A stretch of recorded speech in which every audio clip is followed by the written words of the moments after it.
Hi friends, இன்னைக்கு பர்ஃபெக்டான வேர்க்கடலை உருண்டை செய்யலாங்க. வேர்க்கடலை வறுத்தது தோல் நீக்கி எடுத்து வச்சிருக்கேன். வெல்லம் பொடிக்கிறதுக்கு எடுத்து வச்சிருக்கேன். சர்க்கரை ஏலக்காய் எடுத்து ஏற்கனவே பொடி பண்ணி வச்சிருக்கேன். வேர்க்கடலையை எவ்வளோ முடியுமோ அவ்வளோ நல்லா ஃபைனாக பவுடர் பண்ணி வச்சு ஒரு மிக்சிங் பவுலில் மாற்றி வச்சுக்கிறோம். அதே மிக்சி ஜாரில் வெல்லத்தையும் சேர்த்து நல்லா பொடி பண்ணி மிக்சிங் பவுல்லையே திரும்ப சேர்த்துக்கிறோம். வெல்லத்துக்கு பதில் நாட்டு சர்க்கரை கூட யூஸ் பண்ணலாங்க, நம்ம விருப்பங்க. இப்போது அந்த வெல்லத்தையும் வேர்க்கடலையும் ஒன்றா சேர்த்து கட்டி எதுவும் இல்லாமல் நல்லா உதிர்த்து கொடுக்குறோம். ஏன்னா அப்போ தான் வெல்லமும் வேர்க்கடலையும் எல்லா இடத்துலையும் நல்லா கலந்துருக்கும்.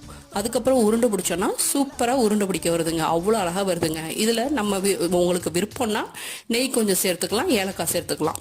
நான் நெய் சேர்க்காம தாங்க செஞ்சுருக்கேன்.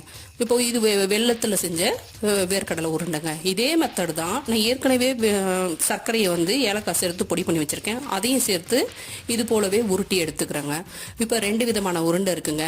நீங்களும் ட்ரை பண்ணி பாருங்கள்.